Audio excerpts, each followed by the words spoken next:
All new this morning, he's a senior at the University of Michigan and is also in the process of creating a new social media app. Stephen Lohan tells me he was motivated to develop a different type of social media platform after the passing of his mother. Take a listen. We're now chatting with a University of Michigan senior who's in the process of creating a brand new app and social media platform. Please welcome Stephen Lohan. Stephen, great to be chatting with you today. Hey Emily, thanks for having me on. Yeah, absolutely. So first, tell me about your new app and sort of why you came up with this idea. Yeah, of course. So we're building the Roots app, as it were. It is a family-based social media platform in which we differentiate ourselves from other platforms by not having any algorithms, ads, no data to track you, and hopefully only the people that you really want to talk to instead of all these different influencers and political channels that you have on traditional social media. You asked why I wanted to start this, and uh, I lost my mother, Diane Lohan, about 10 years ago now, from brain cancer. And as a young person, as a young child, I wanted to learn more about who she was we learned in school about primary sources and primary documents, things that come directly from the person that you want to learn about. And so I want to do the same instead of learning about her from word of mouth. And so these primary documents nowadays are our social media accounts. They're our Facebooks, our Instagrams, and so I went to hers. But what I found was that in these different platforms that she posted under, she appealed to her audience of coworkers, of friends, of different people that she had met throughout her life. And although it was valuable to an extent, what I was looking for was the true person that she was and not the person that was appealing to this audience for likes or to seem a certain way, which is a pattern that I think that we all kind of fall victim to. On Instagram, I want to, kind of post the highlights. On LinkedIn, I want to appear as professional as possible.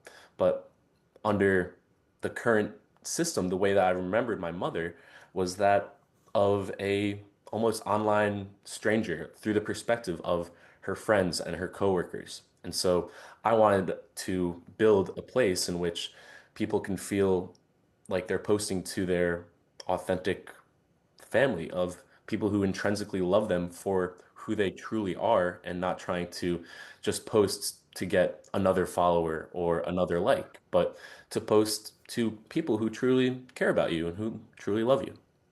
Wow, such an interesting vantage point, really, because of your experience. Stephen, I am so sorry to hear about your loss. Can you tell me more about that? How old were you at the time that your mom died? Yeah, of course. So I was 10, verging on 11. It was June 1st of 2015, and my birthday is June 4th. Without having social media, what do you on your own remember about your mom having lost her at such a young age? I remember my mom as the most loving and caring individual that I had ever met.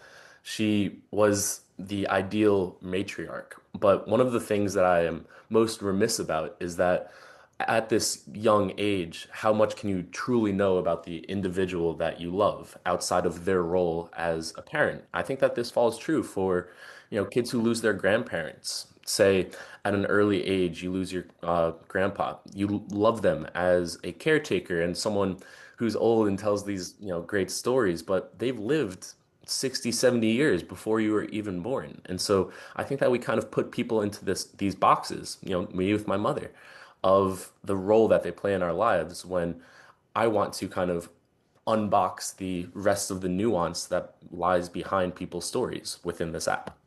Absolutely. Talk more about, you did such a great job of explaining sort of what we get today with social media when you mentioned algorithms and advertisements and all those things that sort of flood the things that you maybe are actually wanting to go on there for.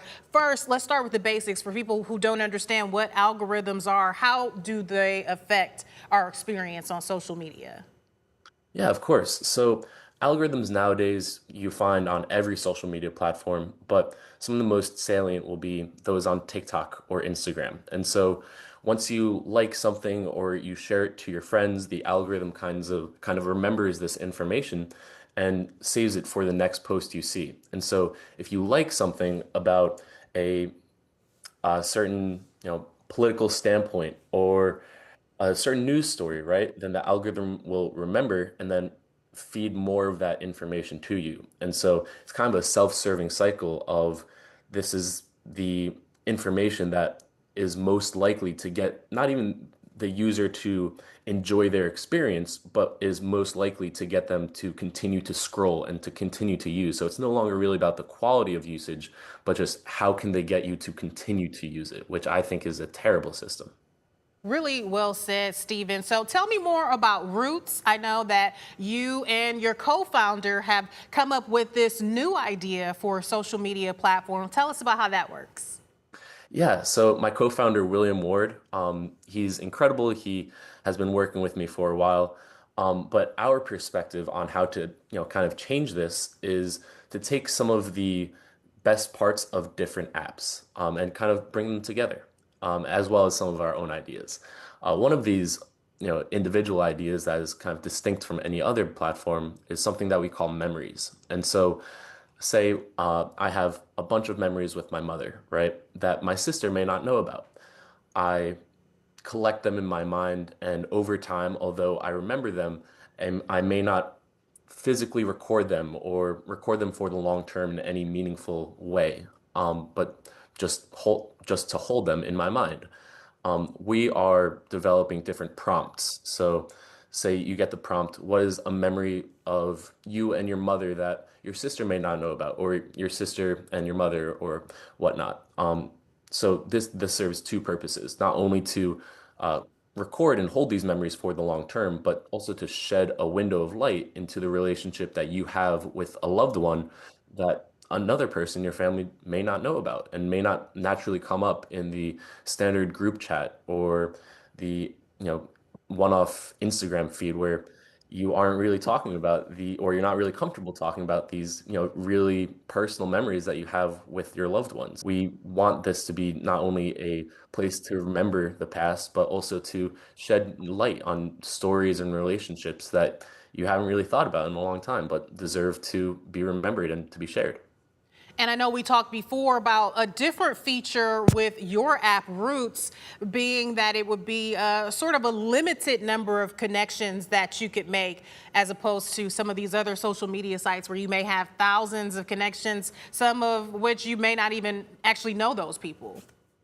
Yeah, exactly. A crazy statistic nowadays is that 80% of people who have 1,000 or more followers only know about 10 to 15% of these people. And so, as I said before, I think that this materially changes the way that we post to this audience. And so, by really cutting down on the amount of people that you are able to interact with, I think that this changes the perception of our quantity focused apps from the quantity of likes, the quantity of followers, and the quantity of how much time you're actually spending on the app to the quality of these interactions that you're having, the quality of your relationships, and the quality of the content that's actually shared on this app to be of a higher level than what's typically found.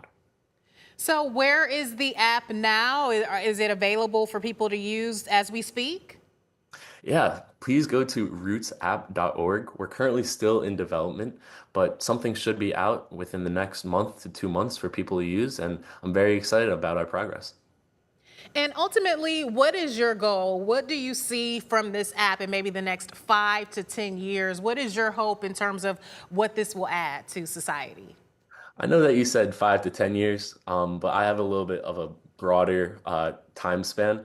My hope for this is that within the next 60 to 70 years, your grandchildren don't go to your Instagram or your LinkedIn to learn about you and and to see a kind of surface level picture of who you are, but they go to this app to truly find out who you truly were with your loved ones and how you interacted with them in the day-to-day context of our lives.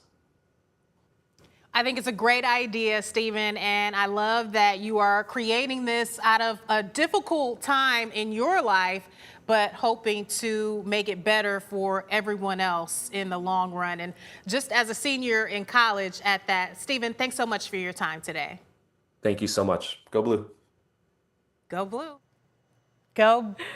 Go Blue, of love course. it. Yes, a very talented guy Yes. there. He and his co-founder creating this app. But of course, because of his experience, he lost his mom at a young age, at 10, about 10 years ago. Yeah. And, you know, I think about that in itself. Social media was around at that time. So I didn't even think about that different perspective of someone like him being able to look at his mom's social media. But he said he just wasn't Yeah. finding what he was looking for. And now he's creating this new app. I love that. And we all know with the algorithms and everything, there are times I go on Facebook and I have no idea what my family members have posted because Yes. it's populating all of these different things. Exactly. So cool to see exactly what you want to see and the memories weed you out want to all see. the other stuff and keep it to the special memories and connections. And of course, University of Michigan, you're a grad from there Go as Blue. well. So we got to support them.